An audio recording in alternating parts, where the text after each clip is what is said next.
So has the Minion Necromancer been nerfed to the ground and officially cooked in Diablo 4 Season 5? In theory at least, things might not be as bad as you think, at least according to the limited testing I was able to do on this buggy PTR. And let's start by taking a look at what Minion Necromancers lost as well as what they gained in this patch. So arguably the largest nerf that not only Minion Necromancers but a lot of types of Necromancers across the board received was the nerf to the Blighted Aspect, which went from up to 120% or 240%, which is like a 3.4 times multiplier at its maximum, down to a 35 to 50% X multiplier, or up to only 100% on a two-handed weapon. And looking at this change in a vacuum, Necromancers essentially went from being able to more than triple their damage down to only doubling their damage under these conditions. So now the big question is, are the changes and additions and also other buffs to the Necromancer enough to compensate or perhaps even make the Minion Necromancer even better compared to Season 4 with this super powered Blighted Aspect back then? I actually do think that it is possible to have a stronger Minion Necromancer in Season 5 compared to Season 4, but only with the right items and setup. But anyhow, going through some of the positive changes or buffs to the Minion Necromancer in Season 5, we have yet even more improved AI to the minions, so now they're going to be even more aggressive and just initiate fights a lot more often. So that in and of itself should be able to compensate for a lot of the numeric damage losses on our character sheet, right? And also the amount of multipliers or the strength of the multipliers of our damage that we have. And next, Necromancer minions can also now overpower, but I think that'll just be based on the baseline 3% chance to overpower on an attack, because as far as I can tell, there's not really a way to manually trigger minions to overpower. Another major buff that we got to sort of pure Minion Necromancers is the aspect of the Great Feast, which is technically a new aspect, but is the same or similar effect that came from one of the Malignant Hearts in Season 1, which gives us an up to 45% damage multiplier in exchange for draining 1 essence per minion that we have per second.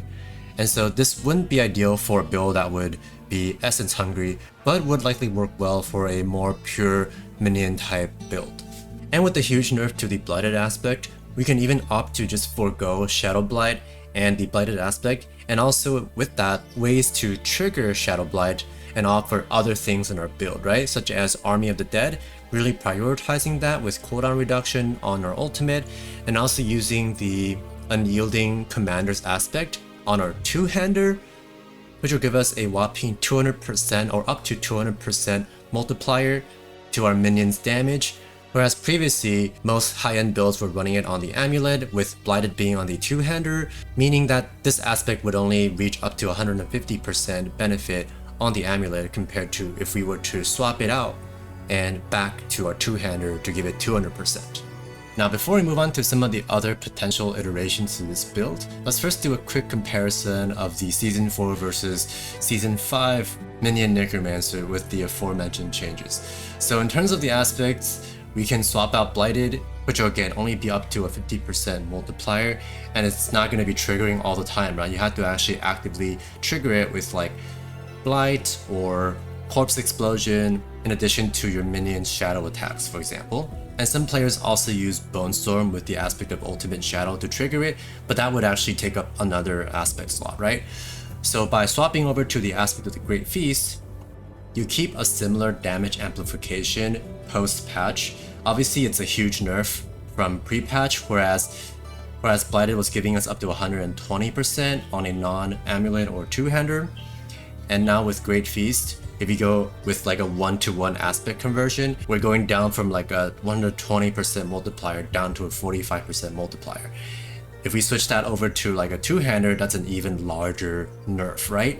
Even if we move Army of the Dead from the Amulet to the two-hander, it's another sort of conditional on cooldown buff, which got stronger by moving into the two-hander, but without Blight and replacing Blight with Aspect of the Great Feast, especially the new versions, this is across the board a damage nerf compared to Season 4, not accounting for the improved minion UI of course, and also some minor things like shifting some of the skills around on your skill tree, perhaps re-optimizing your gear a little bit to not have to worry about triggering Shadow Blight, right?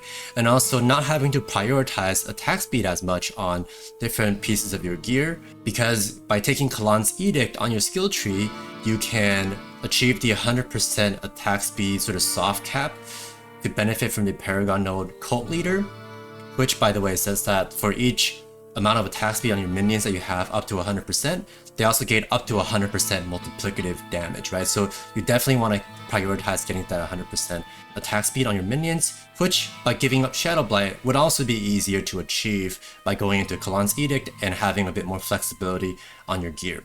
There is actually one almost overlooked change coming to Season 5 that could actually make the Pure Summoner Necromancer or even like the Golemmancer iteration of this stronger than the best version that we had in Season 4.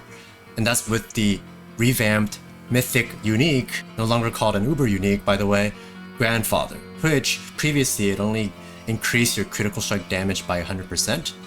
Now it actually gives you a 200% multiplicative, of course, critical strike damage bonus, which happens to almost be able to match the 240% Shadow Blight multiplication that we had in Season 4. And arguably this is even stronger because not only does the Grandfather have like super juice stats, it's able to roll higher stats and give you actually a lot of life as well compared to like your usual legendary item, but also critical strikes are much more frequent, especially if you gear for it and have like greater affixes and do your masterworking. Critical strikes are much more frequent than how often we were able to keep up the blight buff from before.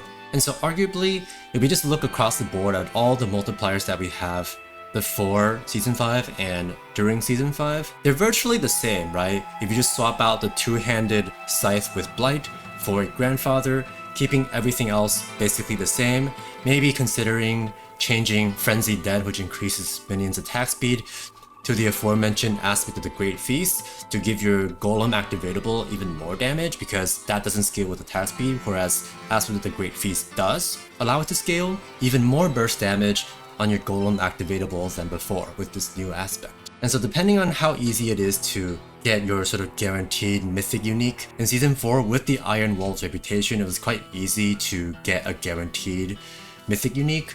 First of all, you would just need to farm out the Iron Wolf's reputation, and then you would need to kill Uber Lilith, plus one more Uber boss, and that would give you 3 out of 4 sparks that you would use to craft any Mythic Unique that you wanted, right?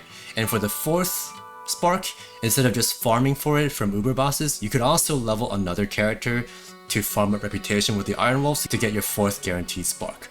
We're not sure yet how the rewards are going to work out in Season 5, but if it's a similar difficulty as it is in Season 4, you should be able to get the Grandfather fairly easily and have a still pretty strong Pure Summoner Necromancer or Golemmancer build compared to Season 4. Now, whether the Minion Necromancer can actually compare with the best builds in Season 5 is another topic for another discussion, right? In fact, I don't think it will keep up with the likes of the even more upgraded Bone Spirit build, right? And of course, some of the other classes builds, especially with like the Barbarian and whatever. But that's not really a huge nerf or change compared to Season 4, right? That's kind of just where the Minion Necromancer is sitting currently. On the PTR with my testing, I did not have the Grandfather on the PTR, but with some of the gear that I scrapped together, and my gear really wasn't bad either, I was having so much trouble even trying to break pit level 120. But I would imagine it would be a lot easier with the Grandfather. However, it might still not be super competitive or S tier compared to some of the other builds. But is that really a problem? It really depends on the player, right? And what they prefer, and how they want to have fun. Now, as for some of the iterations to the Minions Necromancer that are still going to be viable, you could still opt for the Shadow Blight version by keeping the Blighted Aspect either on your two-hander or your amulet, depending on where you want the Unyielding Commander's aspect and how much you really want that burst damage from the Army of the Dead, right? And then you could probably replace the aspect of the Frenzied Dead, which increases attack speed, and just gear for more attack speed across the board on your affixes, not your aspect, and perhaps replace that with something like the new Shade Mist aspect, which allows your minions to radiate shadow damage around them, which, in theory at least, should be a very consistent and quick way to keep up your Shadow Blights. And I actually think if you don't yet have the Grandfather, this would probably be the way to go, and would probably be stronger than a pure Summoner Necromancer that takes Kalan's Edict as the key passive. And another viable build that I think is very much worth mentioning, and is in fact the main build that I ran throughout Season 4, is the Thorns Minions Necromancer. So of course the Shadow Blight or the Blighted Aspect nerf definitely hit this pretty hard as well. And since I was running sort of an Infinimist variant with the Blood Mist cooldown now being changed to only ticking down after the ability ends, which will give you less invulnerability uptime, both its damage and survivability, if you're running that specific variant, has been nerfed in that regard. But this build did gain some new tools that I don't think necessarily compensates for everything it lost or the damage that it lost, but I still think makes it a decent build that is worth trying, especially if you enjoy that Thorns playstyle, right? Trying to play through a level 120 pit on the PTR, I found myself, since I use a shield especially, much more survivable even without Bone Storm compared to a pure Minions Necromancer. So that in and of itself, in my opinion, is like a huge boon to running the build. And we actually did get a new aspect called the Sticker Thought aspect, which gives you 11,000 or more than 11,000 Thorns while channeling an ability and for 3 seconds afterwards. So with this iteration, I would actually run Decompose for our main channeling ability and also to proc vulnerable on enemies, and it can even generate corpses. But with that, I've actually swapped out the Explosive Mist aspect for the Sticker Thought aspect, which will give me Thorns. I've also opted for Army of the Dead instead of Bone Storm to have good burst damage. So in terms of that, I lost survivability, but I think my damage is still good. However, in the PTR, this is probably a bug, but I found that my minions were actually triggering the stun very often on the Decrepify Curse, which has a chance to stun enemies whenever they're hit. Whereas previously this wasn't triggered off just pure minion hits, it seemed to be triggering in Season 5, on the PTR at least, which really hurts a Thorns build because the whole idea of a Thorns build is to have enemies attack you, right?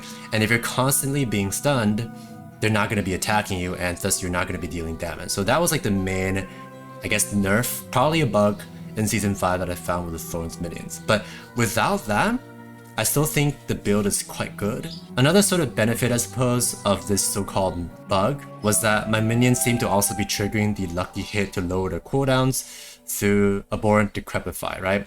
And so I found that my Army of the Dead cooldown was like super quickly refreshed. So if this indeed is a bug, I probably won't have as much uptime on my Army of the Dead either. But I still think that having the enemies not stunned and being able to allow me to deal Thorns damage is a bigger benefit than being able to lower my cooldown a bit more on my Army of the Dead. So that was pretty much my findings and theory crafting based on the Season 5 patch notes and PTR. If there's going to be any primary takeaway from this, it is that the Season 5 PTR is super buggy, so I think a lot of things might not be super accurate as of yet. And the second thing is that I think the Grandfather Minion Necromancer is going to be a pretty strong, if not the strongest version of it, and may not actually be weaker than Season 4's top Pure Summoner Necromancer or Golem Master. So I'd love to see how that ends up playing out. And with that, let me know what you think in the comment section below, and I'll definitely reply to your comments. Thank you so much for watching, consider subscribing to my channel for more, and I will catch you in the next one.